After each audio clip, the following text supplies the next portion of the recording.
सोचिए एक ऐसी करेंसी के बारे में जिसने लगभग 80 साल तक पूरी दुनिया पर राज किया। जी हां, हम बात कर रहे हैं अमेरिकी डॉलर की। लेकिन क्या हो अगर ये राज अब खत्म हो रहा हो?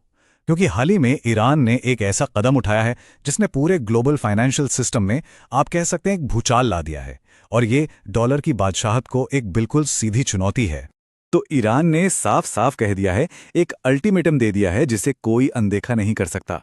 उन्होंने कहा, अगर हमारा तेल चाहिए तो पेमेंट चीनी युआन में करना होगा। देखिए, ये सिर्फ एक छोटा मोटा पॉलिसी चेंज नहीं है, ये अमेरिकी डॉलर पर एक सीधा हमला है। एक ऐसी कोशिश जो उस 50 साल पुराने सिस्टम को जड़ से हिलाना चाहती है जिसने अब तक पूरे ग्लोबल ऑयल ट्रेड को कंट्रोल किया है। तो सबसे बड़ा सवाल यही उठता है, आखिर ये एक मामूली सा बिजनेस डिसीजन क्यों नहीं है? ईरान का ये एक कदम 50 साल पुरानी अमेरिकी पावर की बुनियाद को सीधे सीधे कैसे चैलेंज कर रहा है? चलिए इस पूरे मामले की तह तक चलते हैं और इसका जवाब ढूंढते हैं। अच्छा, इस पूरी गुत्थी को सुलझाने के लिए ना हमें थोड़ा टाइम में पीछे जाना पड़ेगा। बिल्कुल उस समय में, सेकेंड वर्ल्ड वॉर के ठीक बाद, जब अमेरिकी डॉलर की इस विश्वव्यापी ताकत की नींव रखी जा रही थी। तो साल था 1944। दुनिया अभी अभी वर्ल्ड वॉर की तबाही से निकल रही थी। ऐसे में 44 देश यानी अलाइड नेशंस अमेरिका के ब्रेटन वुड्स में इकट्ठा होते हैं। उनका मिशन सिर्फ एक, इस तबाह हो चुकी ग्लोबल इकोनॉमी को फिर से खड़ा करना और आने वाले समय के लिए एक ऐसी फाइनेंशियल सिस्टम बनाना जो स्टेबल हो। और उस ऐतिहासिक मीटिंग का नतीजा क्या निकला? अमेरिकी डॉलर को दुनिया की ऑफिशियल रिजर्व करेंसी का ताज पहना दिया गया। लेकिन सवाल यह है कि आखिर डॉलर को ही ये स्पेशल दर्जा क्यों मिला? इसका जवाब बहुत सिंपल है। उस वक्त अमेरिका के पास एक ऐसा तुरुप का इट्टा था जिसका किसी के पास कोई तोड़ नहीं था। दुनिया का लगभग 2/3 सोना, जी हां 68%। ये एक ऐसी फाइनेंशियल पावर थी जिसे उस वक्त कोई भी देश नजरअंदाज कर ही नहीं सकता था।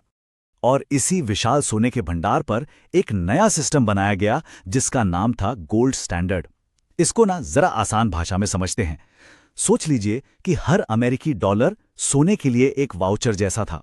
मतलब किसी भी देश के पास जितने डॉलर हैं वो उन्हें एक फिक्स रेट पर असली सोने में बदल सकता था। इसी से तो डॉलर को एक ठोस, एक रियल वैल्यू मिलती थी। और वो फिक्स्ड रेट, वो जादुई नंबर क्या था जिसने सब कुछ जोड़कर रखा था? वो था $35 बराबर 1 आउंस सोना। बस इसी एक रेट ने पूरे ग्लोबल फाइनेंशियल सिस्टम को स्टेबल कर दिया और अमेरिकी डॉलर को इसका अनडिस्प्यूटेड किंग बना दिया।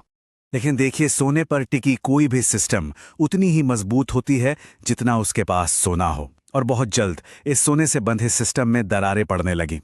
इस सब की शुरुआत हुई कोरियन और वियतनाम वॉर्स पर अमेरिका के भारी खर्च से।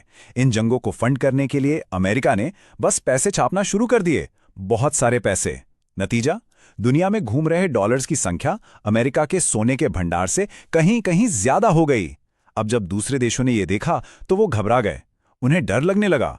और फिर 1971 में इसी डर के चलते कि अमेरिका का सोना कहीं खत्म ना हो जाए, प्रेसिडेंट रिचर्ड निक्सन ने एक शॉकिंग अनाउंसमेंट किया। डॉलर अब सोने में कन्वर्ट नहीं होगा, गोल्ड स्टैंडर्ड आधिकारिक तौर पर खत्म हो चुका था। अब इससे पूरी दुनिया एक अजीब सी स्थिति में आ गई। जरा सोचिए, अगर डॉलर के पीछे सोना नहीं है तो वो क्या है? सिर्फ कागज का एक टुकड़ा, राइट? तो फिर दुनिया इस पर भरोसा क्यों करेगी? अमेरिका ने अपनी करेंसी को तबाह होने से आखिर कैसे बचाया? इसका जवाब एक ब्रिलियंट जियोपॉलिटिकल मूव के रूप में सामने आया। जन्म हुआ पेट्रो डॉलर का। अमेरिका ने सोने को रिप्लेस करने के लिए और डॉलर की बादशाहत हमेशा के लिए कायम रखने के लिए एक नया और शायद सोने से भी ज्यादा पावरफुल सिस्टम तैयार कर लिया था। ये जो बदलाव था, ये बहुत ही कमाल का था। पहले क्या था? डॉलर की वैल्यू सोने जैसे एक लिमिटेड रिसोर्स पर टिकी हुई थी। लेकिन अब डॉलर की डिमांड को जोड़ दिया गया एक ऐसी जरूरी चीज से जिसकी जरूरत पूरी दुनिया को थी, तेल यानी ऑयल। तो ये सिस्टम काम कैसे करता था? बहुत सिंपल। अमेरिका ने तेल से अमीर देश सऊदी अरब के साथ एक डील की। डील साफ थी, अमेरिका सऊदी अरब को मिलिट्री सिक्योरिटी देगा, उनकी रक्षा करेगा और बदले में सऊदी अरब अपना सारा तेल सिर्फ और सिर्फ अमेरिकी डॉलर्स में बेचेगा। बस जल्द ही बाकी बड़े तेल बेचने वाले देशों ने भी यही रास्ता अपना लिया। और इस एक सिंपल सी डील का नतीजा कमाल का था। इसने अमेरिकी डॉलर के लिए एक परमानेंट ग्लोबल डिमांड पैदा कर दी। कैसे? क्योंकि दुनिया के हर इंडस्ट्रियल देश को ऑयल की जरूरत तो थी ही, और अब ऑयल खरीदने के लिए उन्हें पहले अमेरिकी डॉलर्स खरीदने पड़ते थे। मतलब बिना सोने के सपोर्ट के भी डॉलर एक बार फिर से सबकी मजबूरी बन गया था। तो चलिए अब वापस आते हैं आज की सिचुएशन पर। पेट्रोडॉलर के इस 50 साल पुराने सिस्टम को समझने के बाद अब हमें समझ आएगा कि ईरान का ये जो नया कदम है उसका असली मतलब क्या है। एक बात बिल्कुल साफ है, पेट्रोडॉलर सिस्टम सिर्फ कोई इकोनॉमिक डील नहीं है। ये पिछले 50 सालों से अमेरिकी फाइनेंशियल और जियोपॉलिटिकल ताकत की बुनियाद रहा है। इसी सिस्टम ने अमेरिका को ये ताकत दी है कि वो दुनिया भर में अपना प्रभाव डाल सके और अपनी इकोनॉमी को मजबूत बनाए रखे। और इसीलिए हम आते हैं अपने आखिरी और सबसे अहम सवाल पर। ईरान का ये हिम्मत भरा कदम, तेल के बदले युआन मांगने का फैसला, क्या ये बस एक आध अलग थलग घटना है या फिर ये उस बुनियाद में पहली दरार है जिसने आधी सदी तक अमेरिकी दबदबे को कायम रखा है? क्या हम पेट्रोडॉलर के अंत की शुरुआत देख रहे हैं? इसका जवाब तो अब वक्त ही देगा।